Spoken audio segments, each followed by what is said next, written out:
Simultaneously across multiple institutions, you get violent rate spikes and potential seizure. That was 2019. The problem didn't disappear. It got papered over with Federal Reserve liquidity operations that gradually normalized but never fully withdrew. Then 2020 arrived with pandemic disruptions, and the liquidity floodgates opened completely. The Fed's balance sheet exploded. Overnight lending facilities became permanent fixtures rather than emergency tools. The distinction between monetary policy and bailout dissolved. Throughout this period, something interesting occurred in precious metals markets. Gold responded to currency expansion with steady appreciation, moving from roughly $1,500 per ounce to over $2,000. Silver exhibited far more volatility, spiking briefly above $30, before getting hammered back down to the low 20s. The gold-silver ratio, which historically averaged around 60 ounces of silver per ounce of gold, stretched to over 100 during March 2020.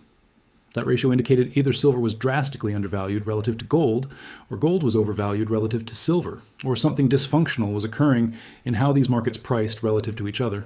Most analysts focused on the ratio itself. They missed the underlying mechanism creating the distortion. Silver's dual nature as both industrial commodity and monetary metal creates unique vulnerability. When industrial demand contracts during economic disruption, that suppresses price through normal supply-demand mechanics. But simultaneously, when monetary debasement accelerates, silver should experience monetary premium expansion like gold does. These forces pulled opposite directions. The paper markets, dominated by algorithmic trading and derivative positioning, weighted industrial demand signals more heavily than monetary premium signals. Physical buyers recognized the disconnect and began accumulating. Premiums over spot prices expanded dramatically. You couldn't buy physical silver anywhere near the paper price quoted on screens. Dealers sold out inventory. Mints couldn't produce rounds and bars fast enough, yet the paper price remained suppressed. This divergence between paper pricing and physical availability intensified throughout 2020 and 2021. The bullion industry experienced unprecedented demand. The U.S. Mint sold more Silver Eagles in 2020 than any previous year. Wait times for product delivery stretched from days to weeks to months. Premiums that historically ran $1 to $2 over spot expanded to $5, $6, even $8 for retail product. Meanwhile, futures prices on COMEX indicated abundant silver readily available. What's remarkable about this is the arbitrage opportunity that should have resolved this divergence never functioned properly. In normally functioning markets, when physical trades at substantial premium to paper, arbitrageurs step in. They sell physical at high premium, simultaneously buy paper to hedge and extract the spread. This mechanism keeps paper and physical pricing aligned. But that requires the ability to convert paper claims into physical metal reliably. And that's where the fractional reserve structure creates breakdown. If you hold a futures contract and demand delivery, the process involves navigating a complex clearing system with specific warehouse receipt procedures. The metal must be in approved vaults. It must meet precise specifications. The timing follows strict schedules. Many contracts contain clauses allowing cash settlement instead of physical delivery at the short seller's option. The system includes numerous friction points and exit ramps that prevent forced delivery. For smaller traders, taking delivery proves prohibitively complex. The contract sizes standardize at 5,000 ounces for silver. That's currently over $100,000 in underlying value, plus margin requirements, plus storage considerations if you successfully extract metal from the warehouse system. Most retail participants can't navigate this efficiently, which means they remain trapped in paper exposure regardless of their preference for physical. Larger institutional players face different constraints. They operate within regulatory frameworks, risk parameters, and relationship networks that discourage breaking the paper-to-physical conversion mechanism. If a major fund attempted to stand for delivery on substantial contract positions, they'd receive phone calls from prime brokers, clearinghouses, and potentially regulators questioning their intentions. The social and business pressure to remain within normal market behavior patterns is intense. Nobody wants to be the institution that breaks the market, even if they're simply exercising legitimate contractual rights. This creates a standoff. Physical buyers can't effectively arbitrage paper prices upward because accessing paper markets efficiently requires institutional scale. Institutional players won't arbitrage aggressively because doing so threatens relationships and potentially triggers systemic stress. The divergence persists, with paper markets discovering prices that physical markets ignore. Pay attention to this next part. China's accumulation pattern reveals they understand this dynamic intimately. When China's central bank reports gold acquisitions, those announcements come months after actual purchases. They're confirming transactions that already occurred, not telegraphing future intentions. The 41 tons recently announced represents activity from previous quarters. They're accumulating continuously while reporting intermittently. More significantly, look at what they're not doing. They're not buying futures contracts or ETF shares or derivative exposure. They're taking physical delivery of refined bars into sovereign vaults. They're converting paper currency reserves into monetary metal that exists outside the Western financial system as accounting structure. The geopolitical implications cannot be overstated. Every ounce of gold China removes from London or Swiss vaults and relocates to Shanghai or Beijing represents permanent reduction in the physical backing available for Western paper markets. If the fractional reserve ratio was 6-1 when China started accumulating aggressively, and they've removed thousands of tons from available supply, that ratio has necessarily expanded. Maybe it's now 8-1, maybe 12-1. The opacity of LBMA vault reporting prevents precise calculation, which is exactly the point. Silver faces the same dynamic with even thinner physical markets. Global silver production runs approximately 1 billion ounces annually. Total identifiable silver inventory available for investment purposes probably sits around 2 to 3 billion ounces, though estimates vary wildly. Compare that to gold, where roughly 6 billion ounces exist in various forms above ground.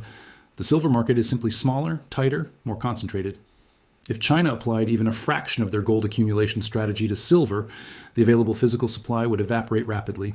There are persistent reports, difficult to confirm definitively, that Chinese interests have been accumulating silver through corporate channels rather than central bank purchases. This would avoid the reporting requirements that come with official reserve additions. Whether those reports are accurate or not, the strategic logic makes perfect sense. Silver remains dramatically cheaper than gold on a historical ratio basis. It offers industrial utility alongside monetary properties. And most critically, the paper market structure contains even more vulnerability than gold's, which brings us to what occurred last week with the Federal Reserve injection.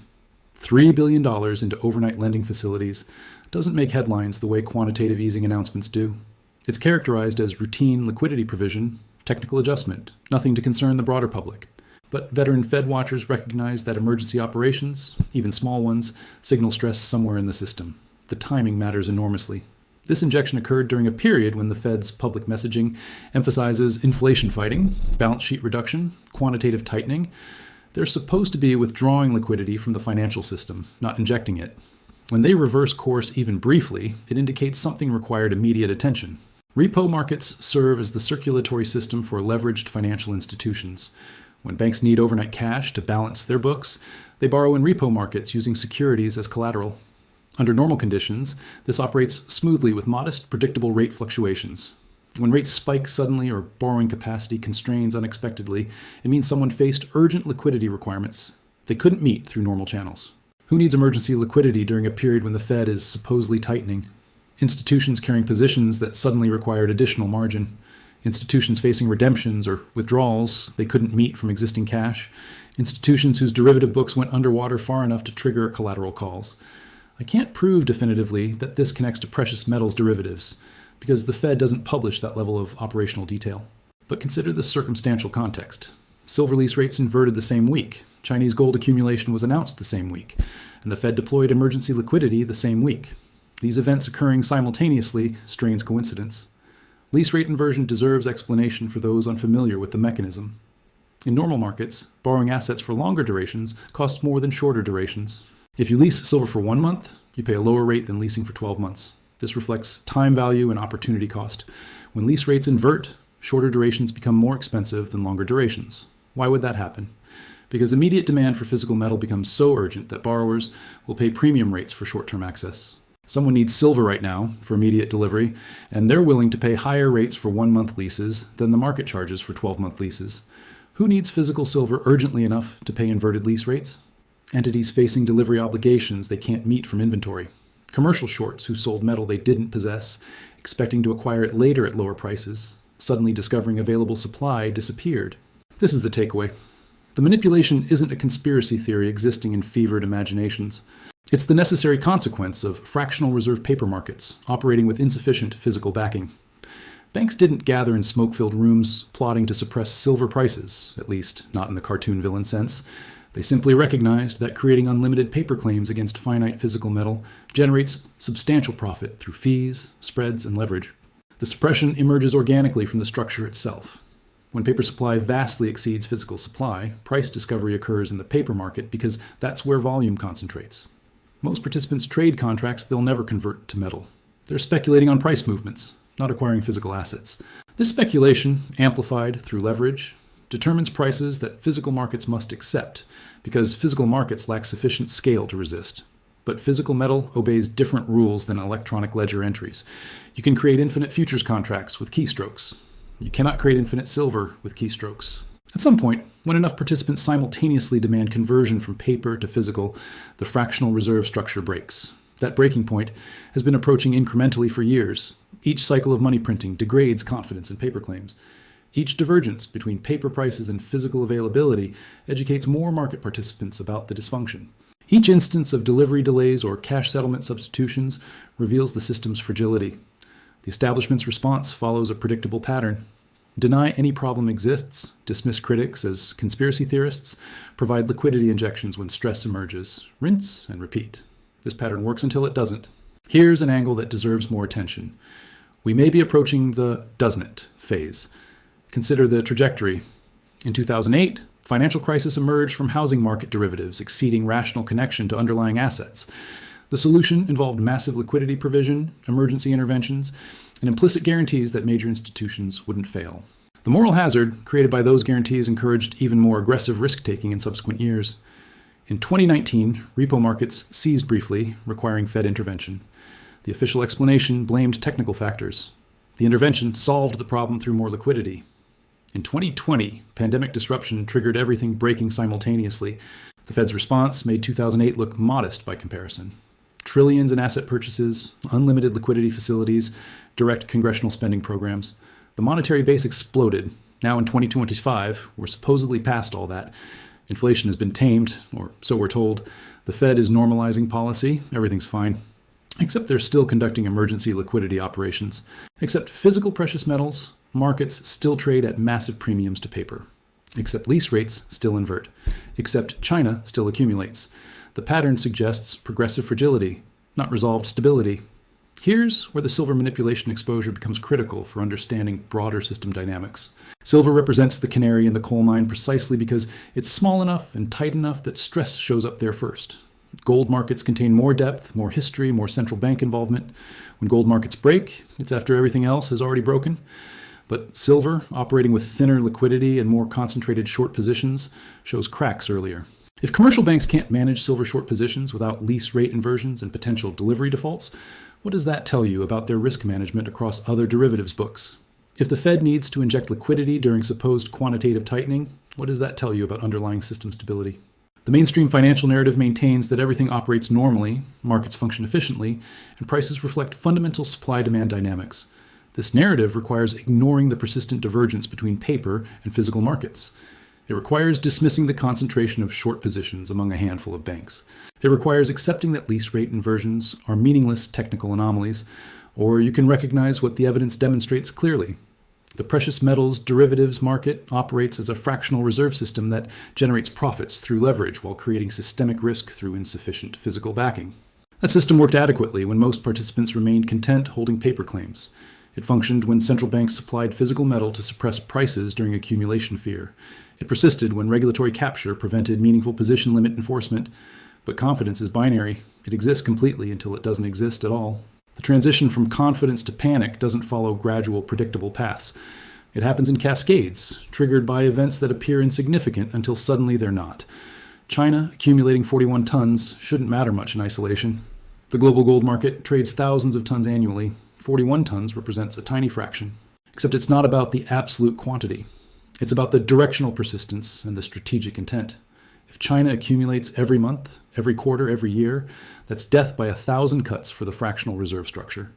Each ton removed from Western vaults reduces the backing ratio incrementally. Eventually, incrementally reaches critically. The Fed injecting $3 billion shouldn't matter much in isolation either. $3 billion represents rounding error against their $5 trillion balance sheet. Except it reveals that stress exists requiring intervention, despite official messaging, suggesting everything's stable. Silver lease rates inverting shouldn't matter much in isolation. Lease markets are obscure, technical, poorly understood. Except inversion indicates physical shortage severe enough that immediate delivery commands premium rates. Each data point exists contextually, not independently.